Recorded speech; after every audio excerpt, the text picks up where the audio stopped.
Ja, guten Abend an alle. Sehr schön, dass Sie da sind zur Ausstellung GUESTures, Gestikulatie von Margareta Kern. Ich würde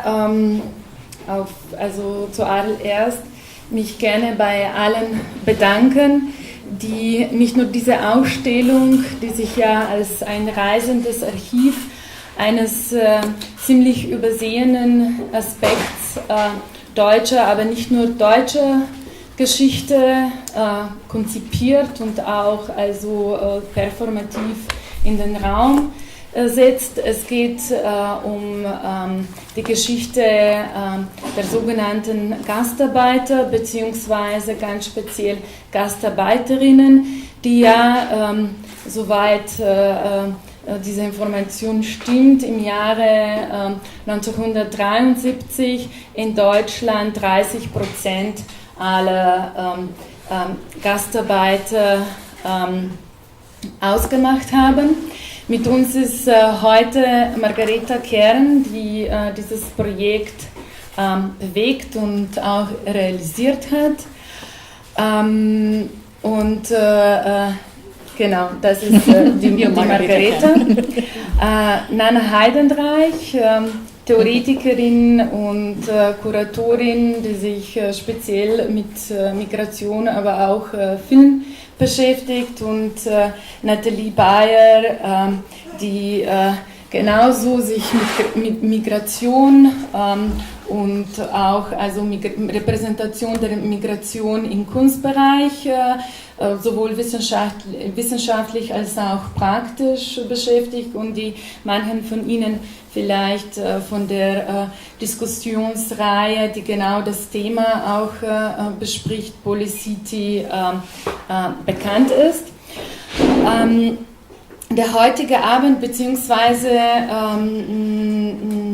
der ganze Rahmen dieser Ausstellung sowie Veranstaltungen, denn das Spezielle an diesem Archiv ist es auch, dass sozusagen diese Verwundbarkeit bzw. diese Fragilität dieses Wissens, das normalerweise in einem sehr privaten Bereich nur entweder tradiert wird oder so gespeichert, archiviert wird und sehr selten einen sozusagen Weg in eine eher institutionale oder auch eine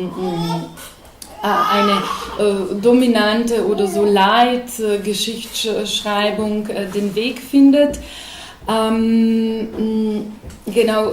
Setzt sich sozusagen dann auch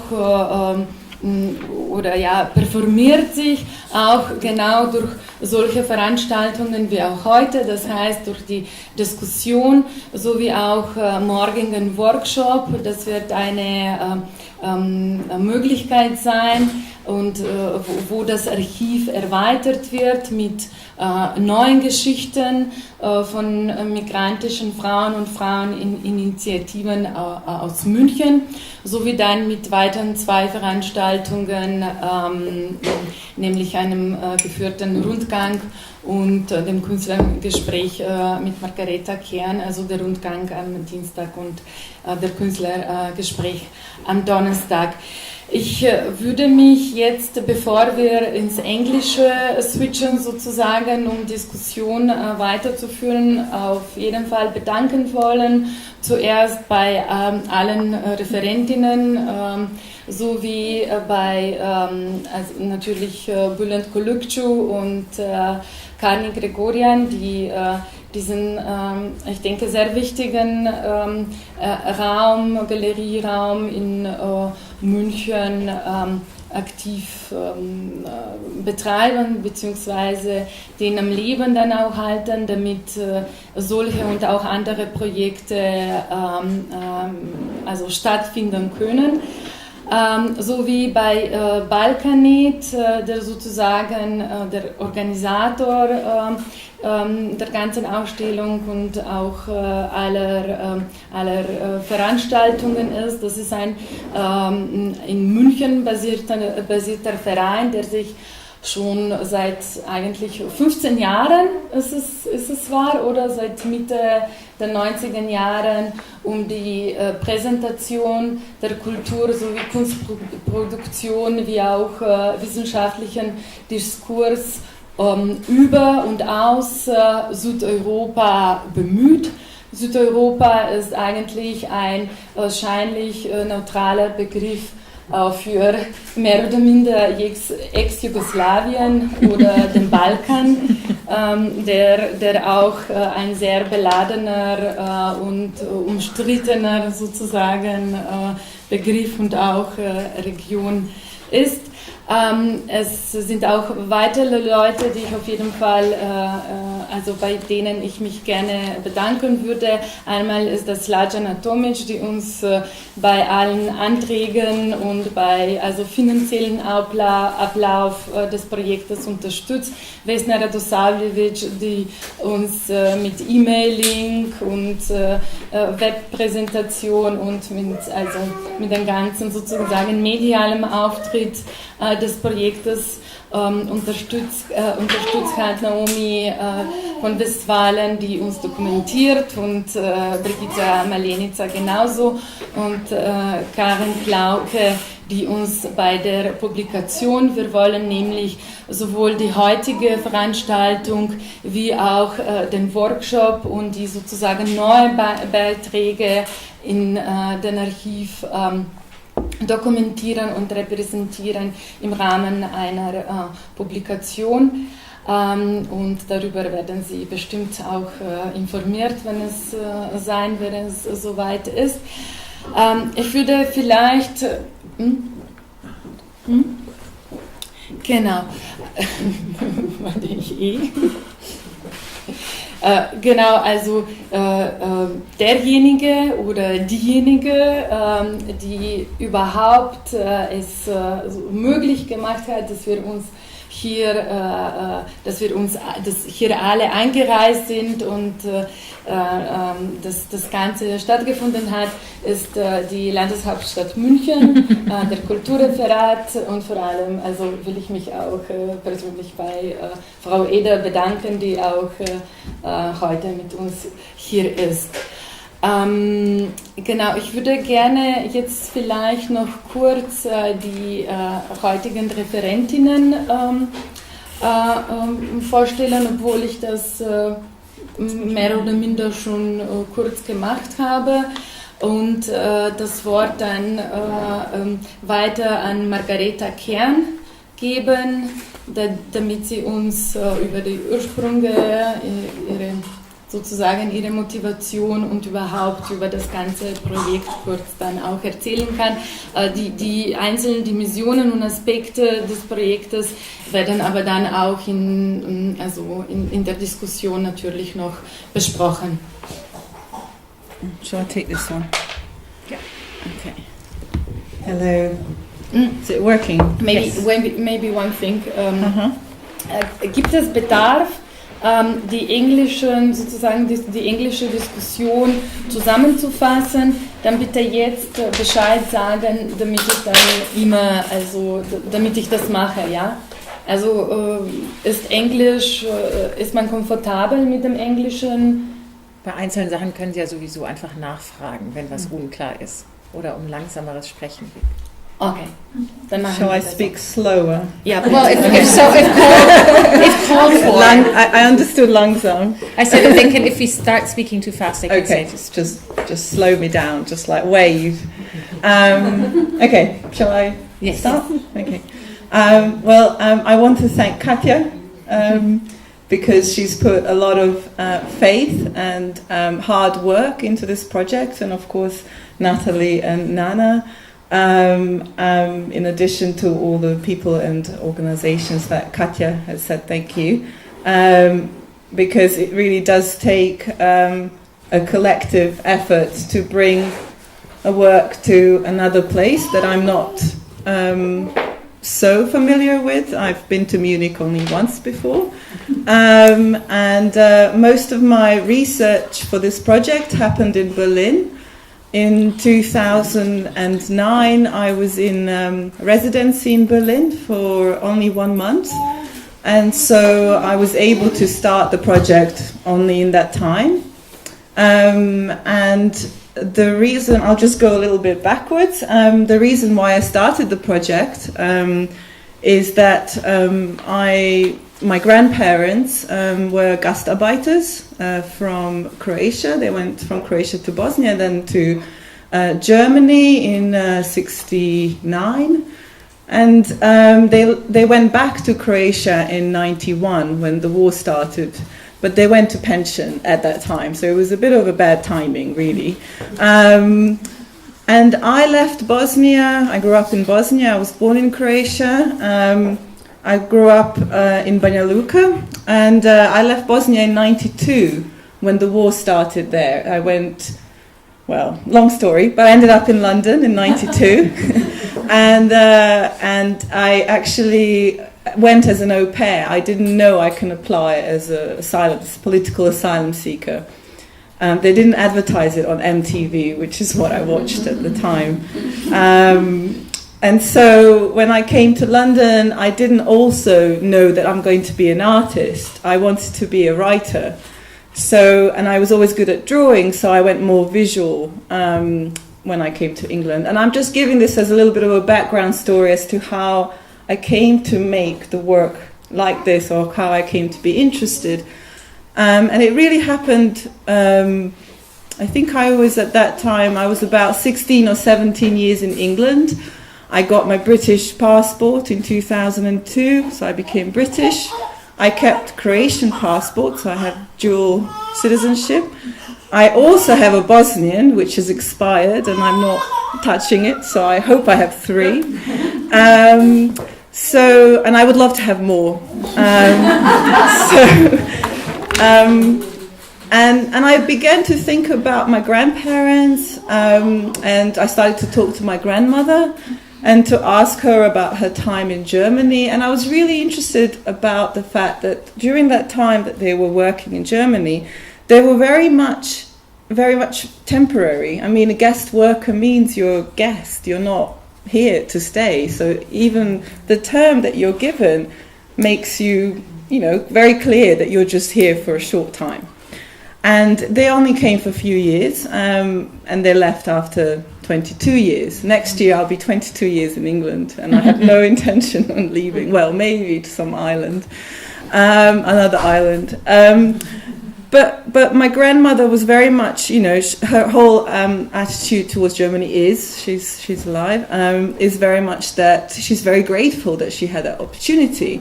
And I couldn't understand why would she not want to actually embrace more the position of the person that's there and stay there or something. So it sort of made me want to kind of look at it, not just from her personal point of view, but also how her own perception of her position in Germany was constructed by certain regimes at the time, certain laws that were placed in the time. So that's how the project started, and I ended up, I'm going to speed up because I know I can't, I'll go back. No, okay. it's a good story. Okay, it's okay. Because we all need to have time to speak. But I started by speaking to actually an interesting historian in Berlin, Monika Mattes, and actually she told me that in Berlin there were large telecommunication factories, and most of the workers were women, and most of those women were migrant workers, and in Siemens it was 67%. And it really struck me that, because really the image of a Gastarbeiter was very much a male image, a man going to fend for the family.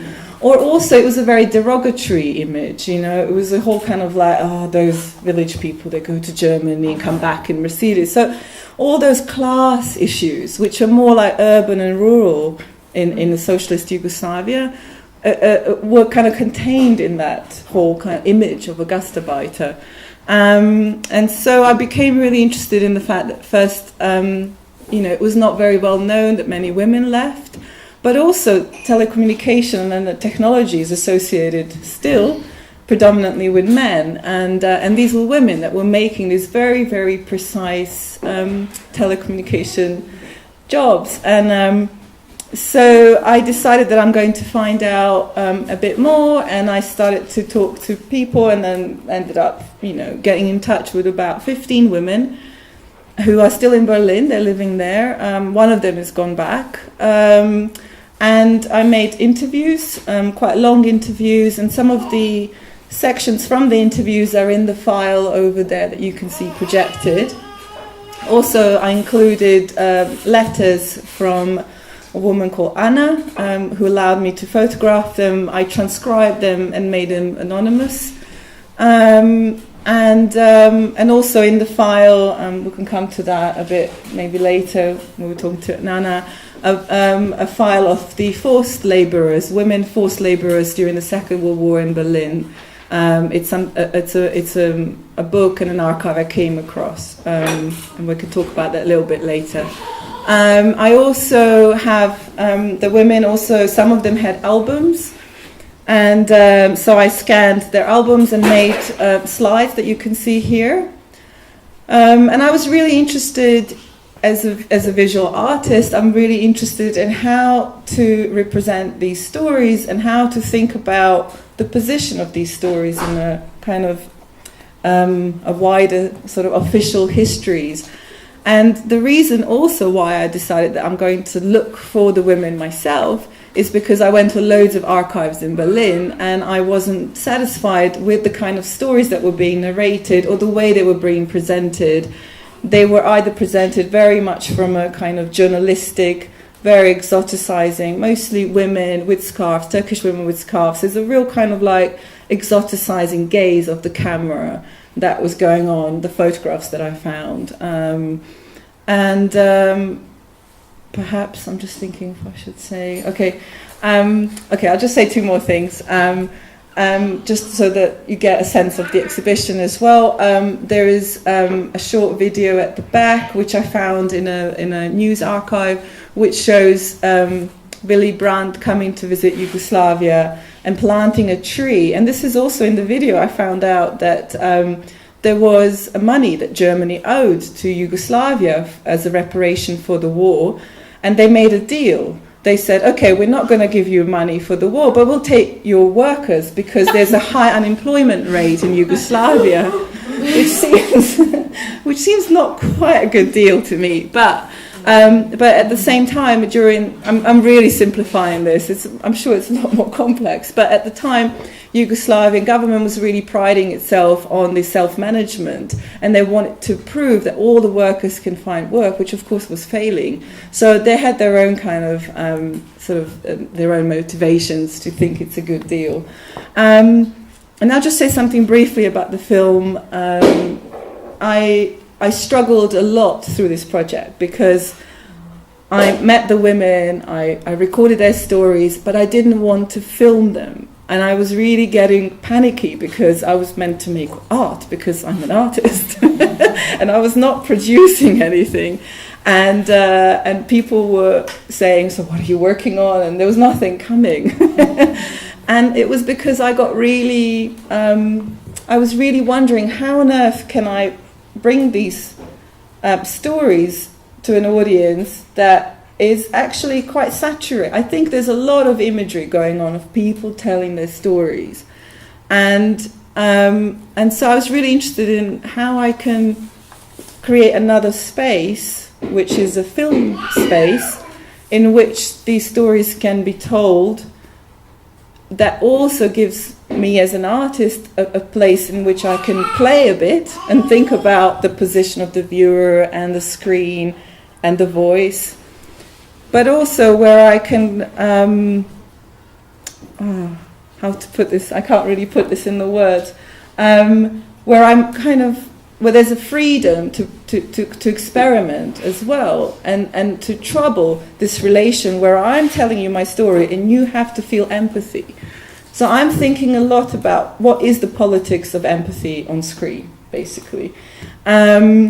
And so this is why I worked with an actress, and I used a technique where she learned the words. She listened to the women that she's representing, and she learned them by heart. But she also learned all the little things that make a person's speech a person's speech.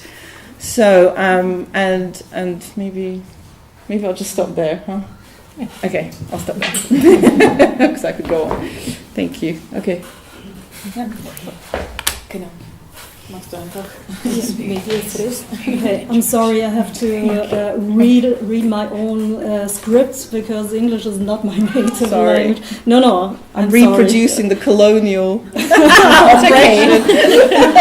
Well, I think you make the colonial roots and gazes and you trouble it very much. So, okay, I'll continue to say thank you, Katja, and thank you, Margareta. I was really happy that you invited me to take part with Polycity tomorrow, and we were discussing very much in advance, and I was happy to be in touch with Nanna again, and but when I got in touch with you both and about your project GUESTures, there were a lot of things that catched my interest in terms of representation.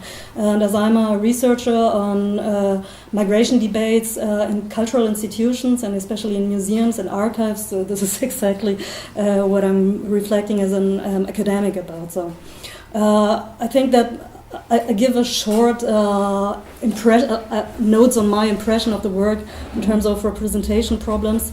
So I think what is interesting is that Margareta uses a lot of strategies to unveil structures of common narrations of history. Like she presents an historical aspect that wasn't regarded at all for a long time in the official historical writing. And in official memory agencies like archives and museums, the narrations of history in general are usually told according to the national perspective, which means like a meta gaze from top down. And it centers usually big meta-narratives and blanks out individual histories. So hereby, GUESTures presents voices and positions that are usually marginalized and not part of the meta-narrative. And in telling history from perspectives of individuals, GUESTures present counter-images, therefore per se, and reverses the narration for migrant perspectives. On the one hand, we can see, read, listen to stories from migrant positions, and on the other hand, this affects also the order system. For example, in the archive elements, as the categories Margareta is using there, that structures the exhibition also correspond very much to the migrant perspectives. So I think GUESTures reflects very much the practices of commemorating and the question of who speaks how, about whom and for whom when exhibiting migration. That's why I think it's important to make a short sketch on some aspects of the representation of migration in German cultural institutions and their contexts. So let me make some notes on the spaces where usually history is produced and represented. The configurations of how national museums and archives are structured today are deeply connected to the invention of the nation-state and the colonial expansion at the end of the 18th century and beginning of 19th century. The time when Darwin's theory of evolution and races were dominating the academic knowledge production. All aristocratic collections of art, science, treasuries and bizarre objects were transformed at that time into national institutions with a civic duty. The institutions were put on an educational task to produce knowledge and national affiliation to those who were regarded as members of the nation. The imagination of national community was based on linking territory, history, group and culture, and distinguishing nations according to political boundaries. On the same hand, these geographical defined groups were ordered and categorized along a scale of evolution.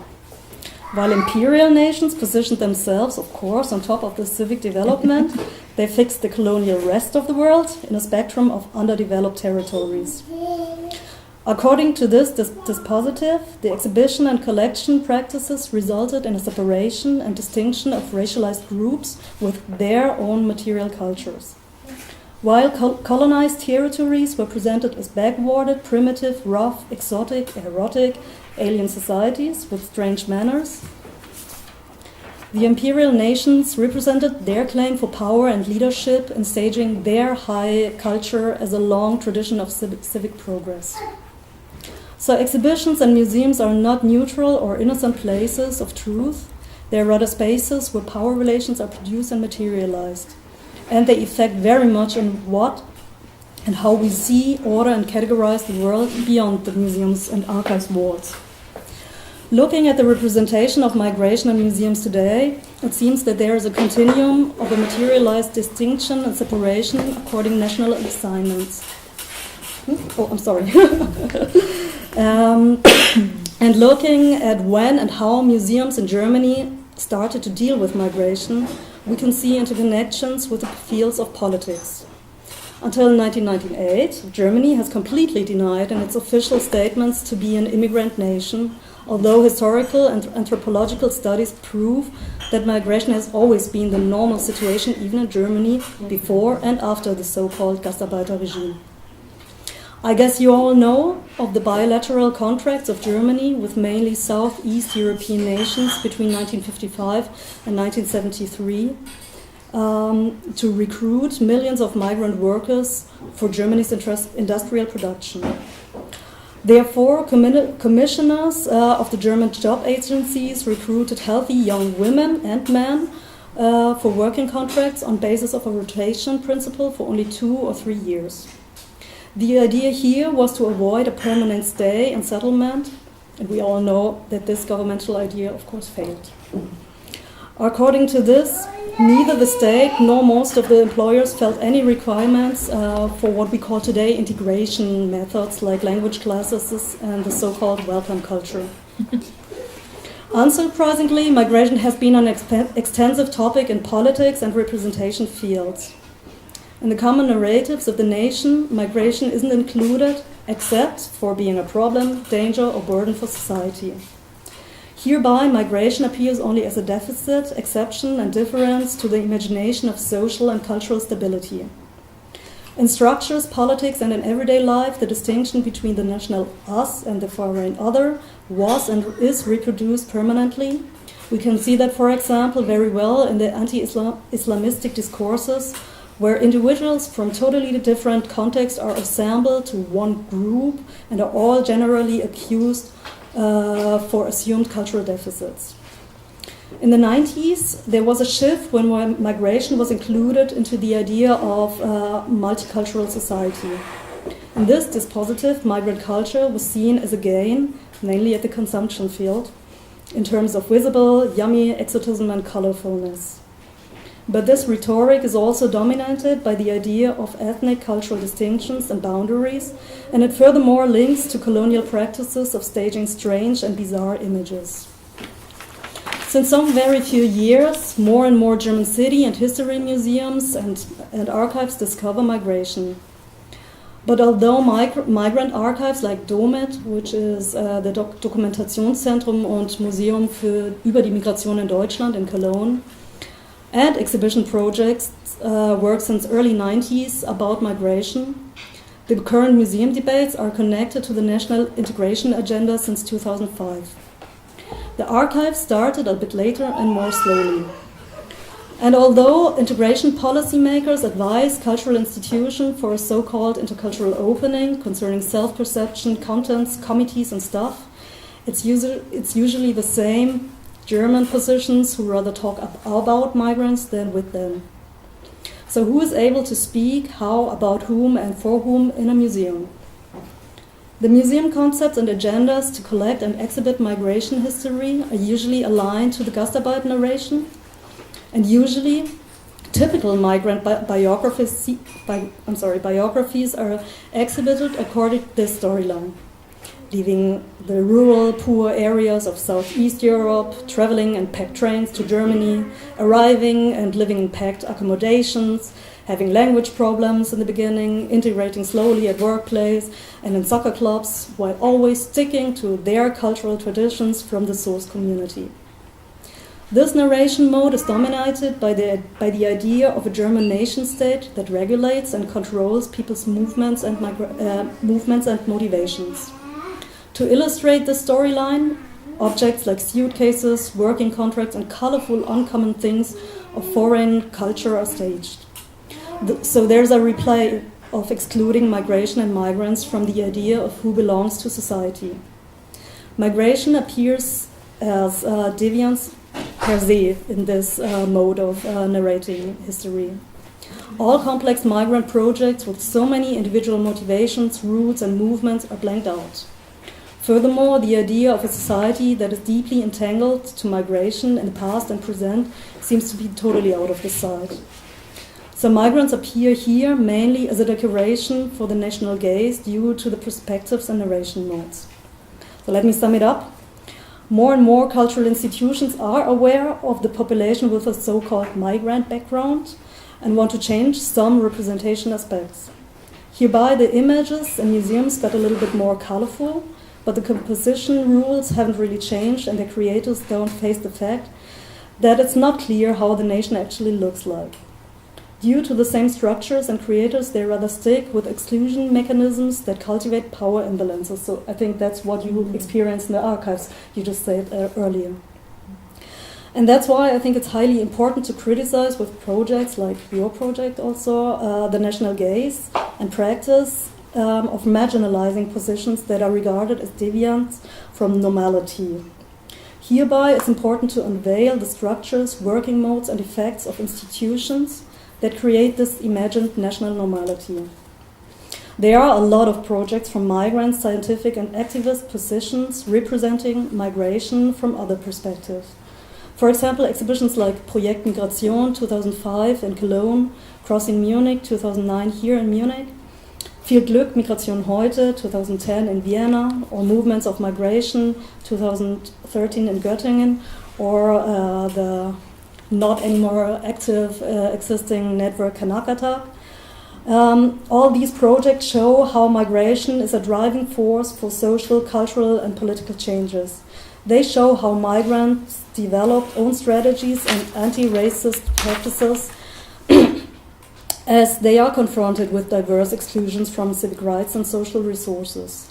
And those exhibitions positioned themselves politically with a critique and anti-racist post-national visions.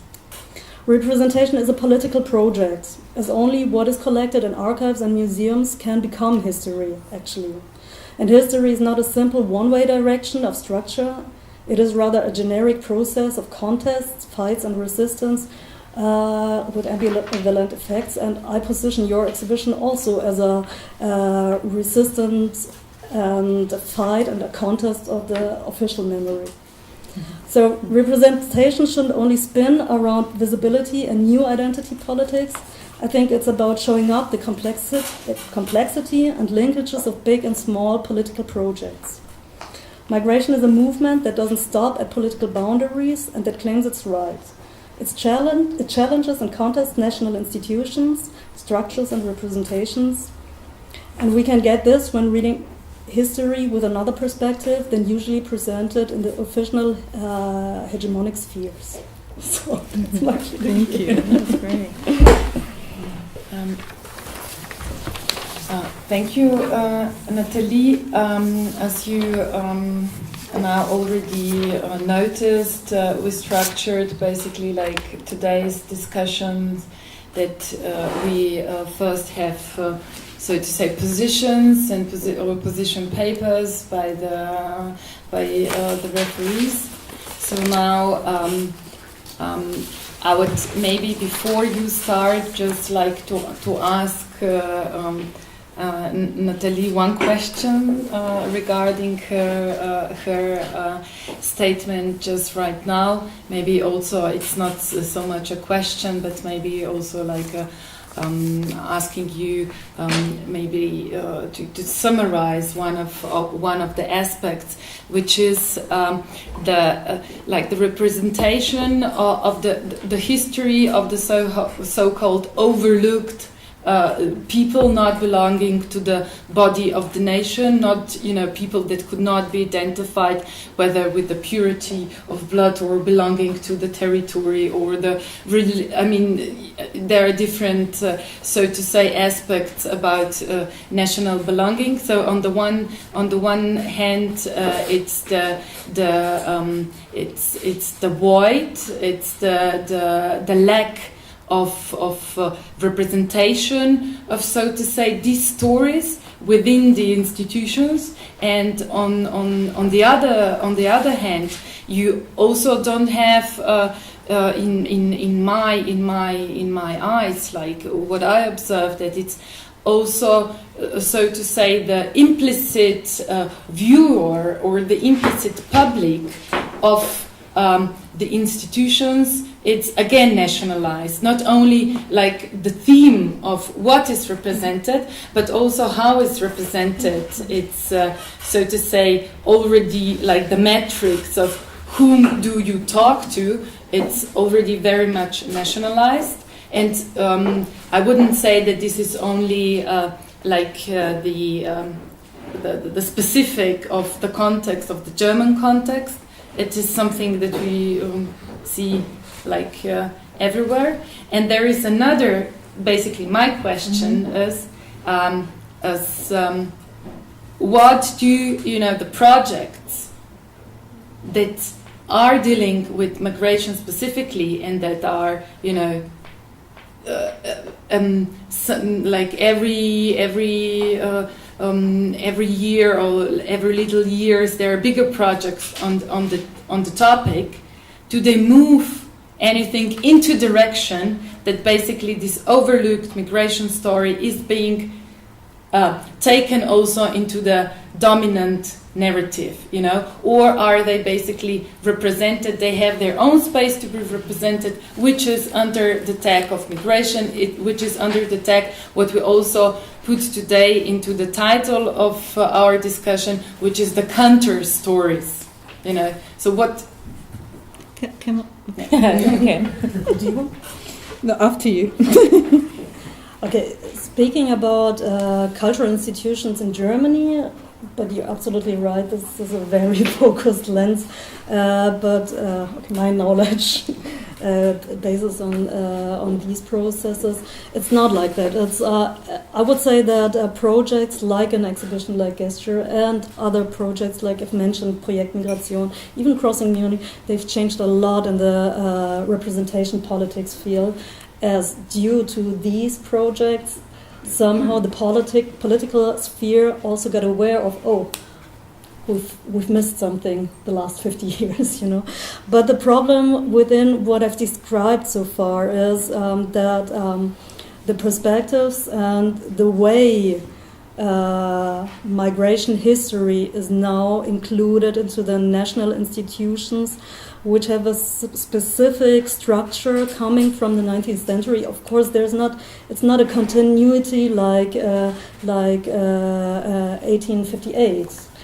It's always changing bits and parts. But I'd say the main self-perception of a museum and an archive is to represent the nation. And it works like that.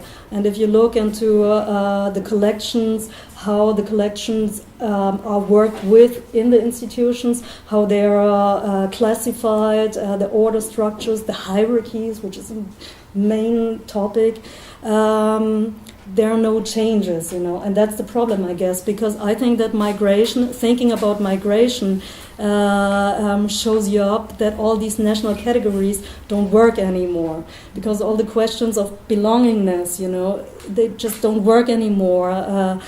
The idea of a stable, homogeneous culture doesn't work anymore, and it's not because of migration, it's per se like that. That means migration shows it up, But if you blank that part out, it's a problem, I think. That's why I made a pretty critical reading of the processes of what is going on right now in museums and archives, which is somehow problematic. But on the other side, of course, they're willing to change and they see other projects, and I think it's important to show these exhibitions like your exhibition with kind of, we were talking about earlier about this problematic idea of counter narratives. You know, that's a problem.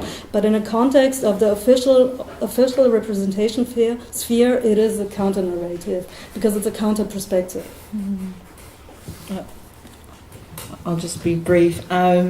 Just to reply, I just wrote down, it's not enough just to insert the subject into the institutional framework. So it's not enough just to say, okay, great, it's really nice that you did this project, now we're going to just stick it in and just have women, and then we're going to look really good. I think it's also not enough to do even reflexive exhibitions, which is a move, but I think we really need to question what you talked about, the positions, how it's also what's the structure of the narratives, because narratives reproduce certain power structures, and and also with visual position of a camera, all the way the image is made reproduces power structure. I'm like, for example, now, why would you believe any word that I say? So, like, how is the authority created? And who gives me the authority, and what gives me now the chance to have this microphone? So I think, in a way, it's almost like perhaps there's a level of like complete disentangling. You use that word, actually, entangling. No, maybe entanglement. Maybe to disentangle a lot of these very dominant structures in order to be able to breathe and to actually, maybe we need to to have space within those structures, and then perhaps think about what's the point of retelling the story. So anyway, I'll just stop here. But yeah, I think we get back to that question anyways, and it is also a point I'll make, but in a different direction. And all of us so far have started with time and again reiterating, and I'll do that also, the absence of migration from the official history books in Germany is blatant. And not only is it blatant, until 1998 there was even a neologism, an invented word to describe this. It's the Nicht-Einwanderungsgesellschaft. It's a term that is not translatable into English. It's a country of non-immigration, but it's a very telling word, as all neologisms are. And this may seem, we kind of start to forget because of the past decade of large projects, large in a true sense. The Projekt Migration, the Project Migration, Cologne was one of those. I forgot the term, but the Federal Foundation for the Bundeskulturstiftung for Culture has funded this project, and it was one of their key sort of core projects. And since then, and it kind of assimilated a lot of sort of, both DOMIT was kind of, a very, very low-key. It wasn't a big institution. People didn't know about it unless they were somehow personally connected to an interest in histories of migration. They were very personal histories. And Projekt Migration also sort of assimilated all of the work that was done within Kanakatak, which is an activist network, which did sort of also research into the personal archives and try to sort of make that history part of a contemporary politics, of a contemporary anti-racist politics. And then Crossing Munich in 2009 and all the other exhibitions that you mentioned, they somehow seem to fill the gap. I want to go back to this question of absence from the official history books to say that that absence may slowly be filled, but there's a reason why we look at it through the lenses of cinema and art practices and literature. These were the only spheres, and art is a most recent addition. It was mainly cinema and literature where these stories have been told in the German-speaking countries.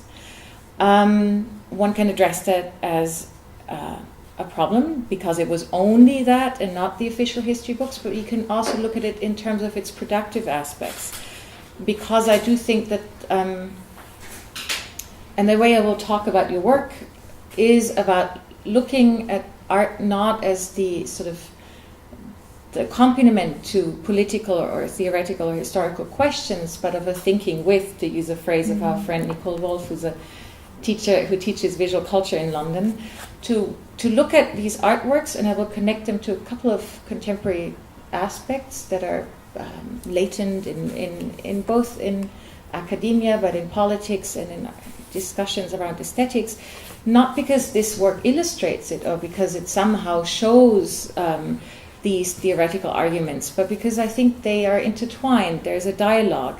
With that kind of artistic research work, it's art, but it's also research in a true academic sense, and it's also part of the project of thinking the political, to sort of further the political. So now when I say migration has been absent from the history books, but it's been in the cinema and it's entering the art sphere, it's also because, as Maurizio Lazzarato, who's actually a theorist of law and of political sciences, has argued that migration is what Marcel Mauss has called a fait social total, a complete social fact. Migration affects all parts of society, of life, of the subject, and it can only be addressed across disciplines and also with a metaphorical language and also through images. It requires to be addressed with art.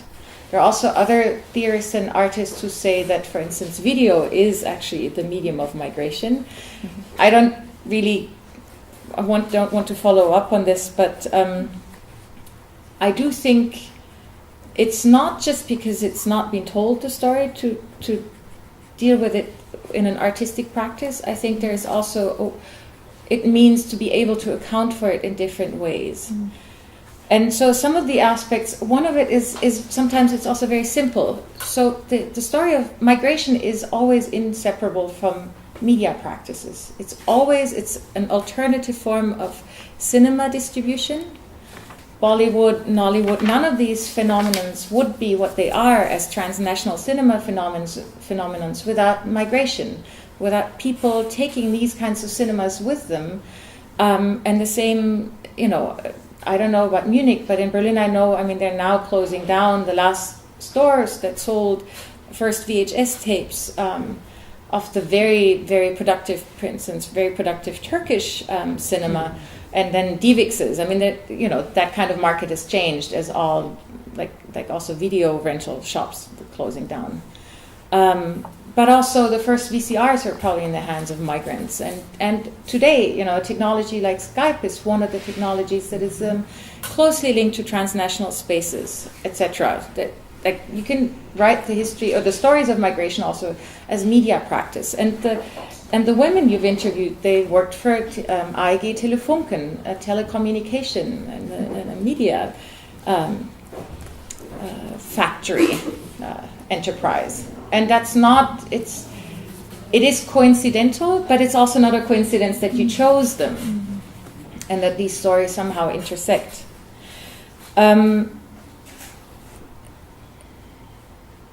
Maybe I pick up one of the words you were looking at the question of the institution, migration in the institution of the museum. So there's several layers in the entire exhibition, but I'll talk about the double screen projection gestures foremost. Simple strategies like to start with a double screen. A double screen is a very simple and yet, in my experience, very effective way of creating a space of dialogue. In this case, it's clearly you have someone who's telling a story, and if you don't know, you'd assume it's her personal story, and someone else enacting something in the other image. And there's a connection, there's visual keys of an object that is always finished, like there's a drawing in the right-hand image, and it's being drawn in the left-hand image, in the left image. These are little objects from the stories from the women you interviewed, and they're key. They sort of embody the microcosms of history. They're little objects from which the large stories unfold. And you're working on a blackboard. The blackboard is an immediate visual key for the school. The school being a place where you learn something, but of course also the problematic space of the institutionalization of knowledge. And it doesn't need to be spelled out. It's something that you look at it and you realize there's not just a reenactment that you know. This is an actress who's reenacting stories that he collected, but also the enactment of learning stories by drawing these objects that are somehow connected as keys to their personal memories. Then in the what I use with the word entanglements. Now the word entanglements is something that comes from post-colonial theory, not only, but it's also the now it's turned off. You have to restart it again. It does. Okay. Because it's not looped. No, that's fine. That's just what I meant with entanglements, it means that it's that histories are intertwined. That looking at not only can you not address migration if you look through the national lens, these are always transnational, post-national spaces, but the national frame doesn't work for writing histories to begin with, because the project of creating the nation is a historical process that isn't a given. It's not, even if you look at a map and you see the clarity of a border, it's never like that. Borders aren't clear. And so entanglement may be a grand thought in history, but it's also in this case very clearly your entanglement. In the right-hand image, you hear, we don't hear, but you will hear her asking questions in the middle section of the video, and the question turned to accounting for yourself. It's your own story that then starts to weave into the experience of the women who are brought together in the story that the actress tells. And it's clearly that there's a personal relation that you explained that before we started, but it's a very graspable form of entanglement, of involvement, that is not necessarily a requirement for making such work. I do believe one can also account for such stories and not be personally involved. However, there is, and it's very subtle, there is a level of involvement that means I'm speaking not for them, but with them. Then you use the word counter-narrative. I think narrative for me is not so much the question of counter, like the hegemonic story or the non-hegemonic story, but all story. Migration is per se an act of storytelling. No border crossing is achieved without storytelling. You have to have the right story to apply for asylum. You have to have the right stories in certain moments for people to believe you, or to let you pass, or to somehow open the door to you. And these stories have not so much to do with your real life. It means that you grasp moments in which you have to adjust them to the necessities. And I don't know, sometimes these stories find their ways into the media and you hear about them. For instance, the national handball team of Sri Lanka, who managed to get invited by a big German sports institution, I forgot, for a training camp. They were kind of irritated. They were really bad players, but of course, being paternalistic, it's not a third world country, they don't know how, they're just not as good. It was a complete invented team. There is no national handball team in Sri Lanka, and they used it as a way, as an entrance into a story of migration that then dispersed somewhere in Europe. There are many such stories. It's one of my favorite, but there's many such stories of inventing origins, inventing identities, and of course not all of them are so successful and so funny. Many of them mean hurtful, that you can't really tell your real story, or that you have to somehow continue living with the passport of your brother, and somehow living with this tension of split identity. But it's clear migration means storytelling per se, and that's also one of the reasons why it finds its forms of expression in art practice, in cinema, and in literature. But there's all these texts lying around, and I like texts, I like theory, and I like annotations and footnotes. So not only the postcard that tells you about the other events that are taking place here, and this flyer with all the information on us, but I think there's also a few copies left of Branislava Kuburović's Not anymore. Not anymore. But I think you find it still Under the online if you table. go on the GUESTures blog that Margareta does, and in which she also addresses the relation of fact and fiction and how you mix that. It's as an artistic practice or as a form of documentary theater to not separate between fact and fiction. And I think this is already the truth of migration, but it's also something that is recently been discussed, mainly with reference to the French theorist Jacques Rancière, that the distinction between fact and fiction has to be blurred if we want to keep thinking what is the political, meaning what is necessary to sort of bring forward the project of the political. And for me, looking at that in the context and the framework of an artistic practice is participating in that. I'm not idealizing. I do think that we also need to take a next step after the 90s, which was a very productive decade of bringing together practices of art and politics and of bringing activism into the sphere of art and culture. And I do think now that it's been in many ways institutionalized, it needs to be reflected again. However, there's still that blurring of fact and fiction is not just an artistic gesture or something to do with migration, it's also a profoundly necessary political step. Two things to finalize. One is, we've said before, migration is not in the official history books, and particularly not the story of the women, so-called the Gastarbeiterinnen.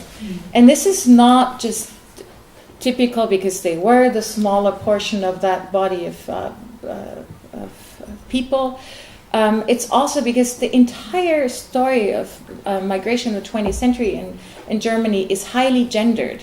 And we still see that in the way discourses are now framed around integration. There's you can't, as Dennis Göktürk, who's a professor for, I think, literature? German studies, who works a lot on film also, has said there's not a film about Turkish people in Germany that isn't gendered, and it's quite true. And so there's a double moment in the non-representation of women as part of the Gastarbeiter body of people.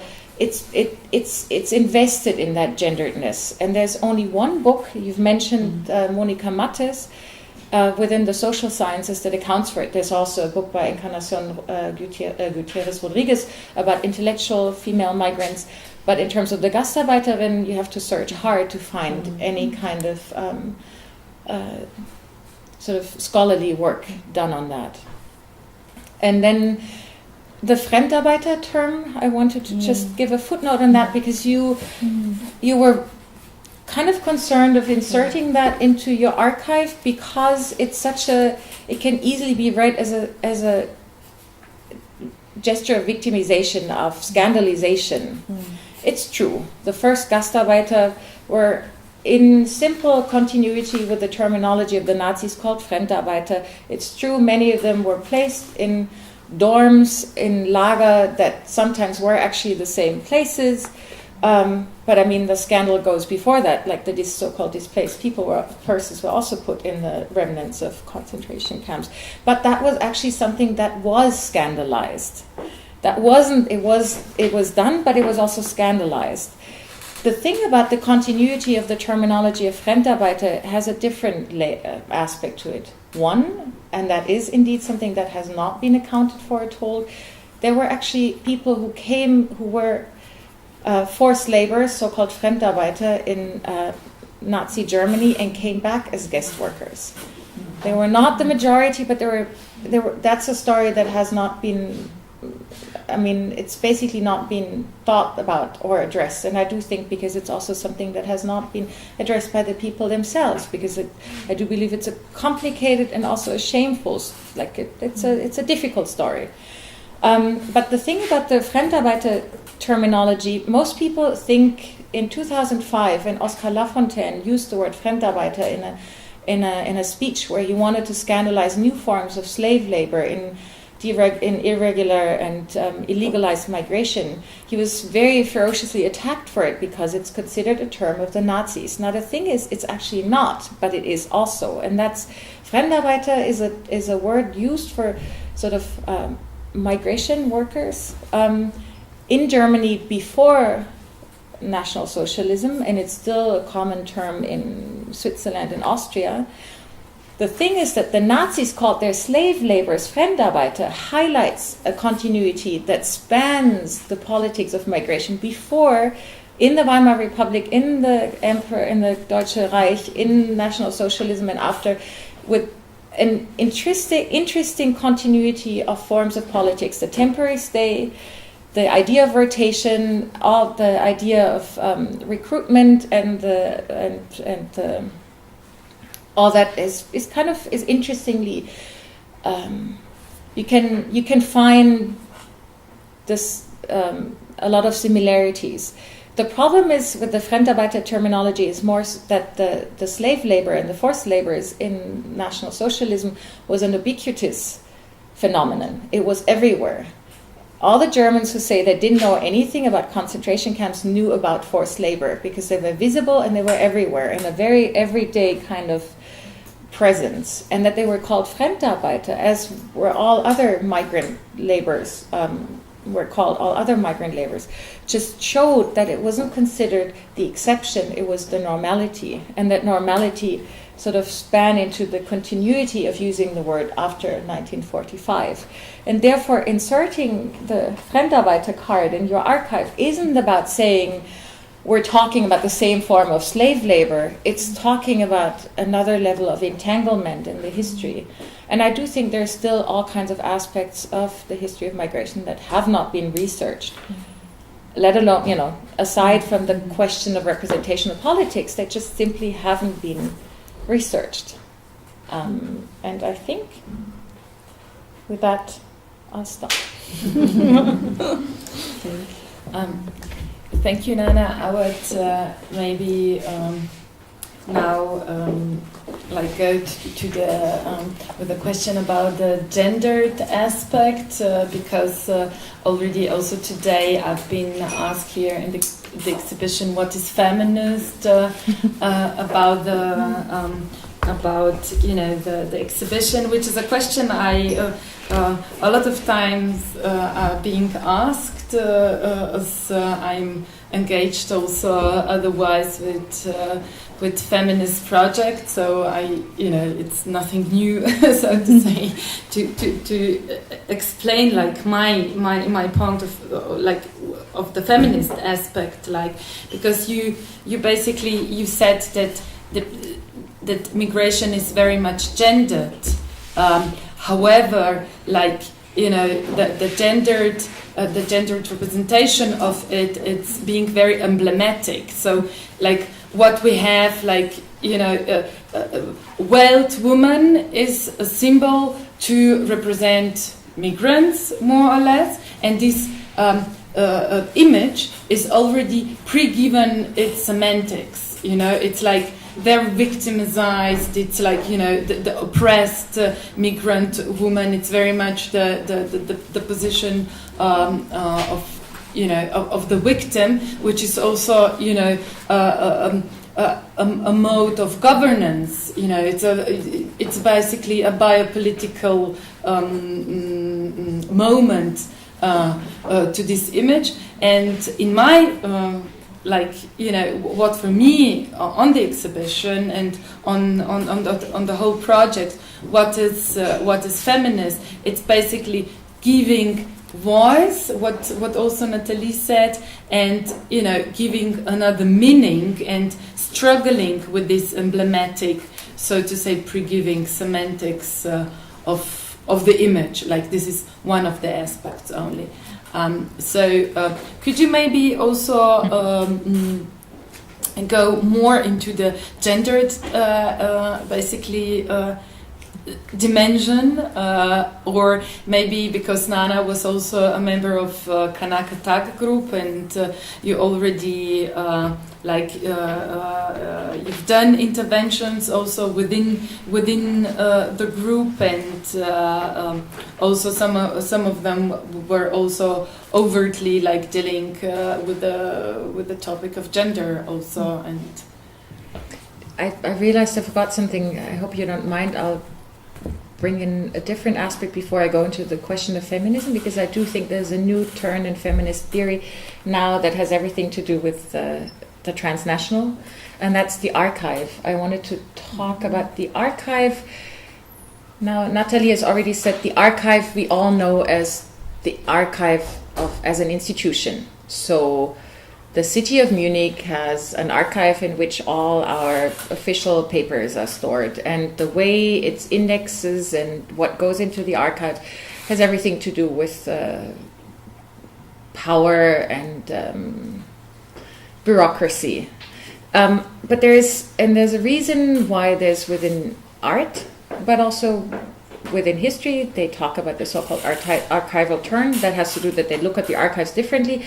But within artistic practice, there's a lot of works that create and work with archives. They look at archives or they create archives, and that I think that has to do with the fact that not just with the questioning of the institutions and their powers, but because we all are now involved in producing archives.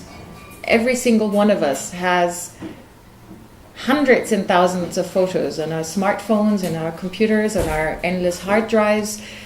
A fairly new phenomenon like YouTube, created 2005, I think, is already a huge archive. Everyone assuming it's much older because of its the way it functions. It contains everything that looks like it's already always been there, and because it's such a massive collection of images. And I do think that artistic practices, or like the exhibition GUESTures, has to do with each one of us struggling with being our own archivists and being in the world with mediated through archives. So working with an archive like this and creating, for instance, words like a day out, the workers' dorm, private homes, so creating the index for the archive means struggling with understanding not just personal histories, larger histories of migration and of nation, of transnational exchange spaces, of routes of migration, but also with trying to understand how we become subjects in that space, whether that is part of our family history or not. And how do we read images? How do we understand the archives that we produce ourselves as a daily practice, not as an historical practice, not as an institutional practice, but as a practice of us being subjects, mediated subjects, and subjects that are somehow entangled in archives that we produce but don't fully understand. But coming to the question of feminism, I was recently at a festival, a media art festival, where they invited a film program that was created for an exhibition in the mid-90s. And that was very much in the mid-90s to do with the so-called third wave feminism. That is the feminism that was all about the performativity of gender, that brought about queer theory, that is undoing the notion of woman as the starting point of feminist politics. Instead, women not with a capital W, but women in plural, and alliances not necessarily preconditioned by the question, are you a woman or not? Gender trouble by Judith Butler was, for many people, at least in Germany, that key term. For other people, it was definitely other writings more by women of color. But this is the mid-90s. Now that's 20 years ago. And that started by looking at what happened in the 70s, the so-called second wave feminism.